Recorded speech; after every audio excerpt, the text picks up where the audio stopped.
Hey everyone, and welcome to this month's episode, which is May 2021 episode of Watch Out. I'm your host, Drew Pizzulo, and today I actually want to show you a new type of watch that is out by Ball.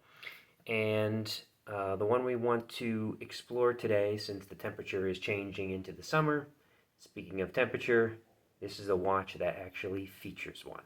So believe it or not, there is a thermometer and it's not a smartwatch. So presenting to you the Ball Trainmaster Kelvin edition. Let's take a look at this one for a minute. Now, if you know anything about Ball, let's go to the history for them for 1 minute. Ball was invented, this was a company that was a railroad watch. You can really notice that by the second hand marker, which has the RR as its symbol. If I go in closer there, you can see the RR running around the watch right now on its symbol. And they have been known for a railroad of timing accuracy for time based on the railroad. So if you notice, their whole theme is the railroad, not just the RR on the second hand, but also the links over here as well. They are in the derivation of railroad tracks. As you can see, the railroad track links coming in as well. Now, speaking of the actual watch itself, what makes it unique is the temperature aspect of this piece. If I show you a little bit closer, you can see you have the Fahrenheit edition. Okay, this is the one I currently have right now. It goes anywhere between -31 on the cold side and up to 113 on the hot side. Okay, now what's interesting about this watch, I have now worn it for a day, so I can tell you a little bit about it. The temperature aspect doesn't work like you think it would. Originally, when I first bought the watch, I thought it was just going to tell you the temperature of outside or where you are currently in the room. Well, that's yes and no. Okay, so basically when you put it on your wrist, the different aspect of this watch is once you put it on your wrist, the temperature gauge is on the inside of the back of the watch. So what it's going to end up doing is telling you the temperature more of your wrist because it's pressed against your wrist. So right now the room is around 70. The temperature says around 77, 78 because it's a little bit warmer on the temperature of your wrist. If you want to know the temperature of the room, all you have to do is take the watch off, set it out for a couple minutes, and the temperature gauge will go back down to the temperature of the room, obviously, because your wrist is not up against it. It's now free to absorb the temperature of the room and give you an accurate reading. So if you can see the back version of the watch right over here. Okay, there is a skeleton case back, and a temperature gauge is somewhere in that skeleton case back. Now, the other interesting aspect of the skeleton case back is it has 5 screws in a star-like fashion that you can unscrew if you want to regulate it to speed it up or slow it down for timing purposes. So that's another interesting aspect of this Ball model. I mentioned the railroad links before. Let's take a look at that for a second. These are removable. They do come with, it fits up to an 8-inch wrist, but they are removed by a screwdriver, and they both have both full links and half links to make it easy for you to resize. And I also mentioned about the railroad aspect of it before. If you look at the clasp, which it does have a double clasp to close the watch, you will have the railroad symbol on the back of it too. So railroad is the theme of Ball and all of its watches. This one again happens to be the Trainmaster, another derivation of the railroad aspect, as they love to go with that theme. Let's get back to the front of the watch for a minute. So like I said, you have the temperature gauge, and that's how it does work for this model. You also have the date up by the 1 o'clock hour as well. And this watch also does feature what Ball is also known for. They're known for the railroad theme, and they're known for tritium tubes. If you don't know anything about tritium, I've had episodes on this in the past. It is a liquid that is derived from like the atomic bombs, that type of radiation. Okay, it's not dangerous at all when it's in this low amount. Obviously, they put them into their watches and they use them safely. Also, Smith & Wesson does use tritium tubes as well.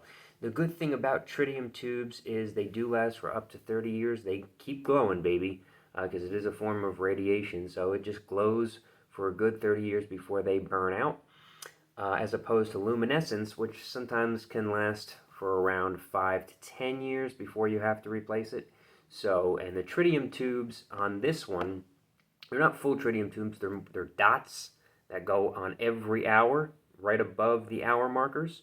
And the dots are in green. The hour hand and the minute hand, which are right here, the tritium on those are yellow. And the dot at the 12 o'clock marker is actually in red. So it does give you a resemblance when you wear it at night of like a stoplight. Which is very, very interesting. So that this particular model has 3 different color tritium tubes, just to let you know. Let's also remember that this is a 40 millimeter watch. This is not your average standard size. Most standard size today for watches are 42 millimeter. This is a 40, so slightly smaller, which is nice for people like that have my size wrists. It fits on them a lot better, because they're not as big, obviously. So I will throw it on my wrist for a second for you, so you can see how it does look on the wrist. Okay, and they are very comfortable. The railroad links do not pull on the arm, so if you do have arm hair, it does not pull, which is a nice factor as well. Keep in mind, these types of watches are not water resistant. They only have a 3 ATM rating, which means that even though it does have a screw down crown over here, it's not something I would recommend bringing in the shower or the pool, because they're not meant to go underwater. This is not designed for it.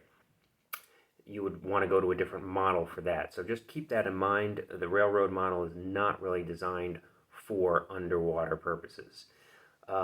Also, let's talk about pricing a little bit of this model if you're interested. Now, like I said, there are 2 different versions of this model. There's the Fahrenheit version and there's the Celsius version. So if you live outside anywhere of the US or one of the other Samoan islands that use Fahrenheit, you would probably end up getting the Celsius version of this watch. Either one will run you brand new around $3,100. This particular model, the Fahrenheit Kelvin version, comes in 3 different colors. It comes in silver, it comes in dark gray, which is this model, and it also comes in blue. The blue is the newer version of this model, so it is slightly upgraded. This one is a couple years old. If you do find them on the pre-owned marketplace, you can get them for around $1,500. It's actually not a bad price point to get these at. They do hold their value pretty well because not many people make watches with the temperature gauge in them. So once again, if you're going to get this model, keep in mind it's an old-fashioned type model. Look at the actual watch itself. The first thing you notice is the domed crystal. This is something that was very, very popular in the 1940s through 1960s. You had Rolex, you had Omega, all the companies, Benrus doing it back then, but they were made of plastic. This is a sapphire crystal, so if you do shatter this by any chance, it can't scratch because it's sapphire. If you do shatter it, it's going to be probably pretty expensive to replace. You would have to probably go back to ball for that. So just keep in mind the different aspects of this watch and the price points as well. It is something that people will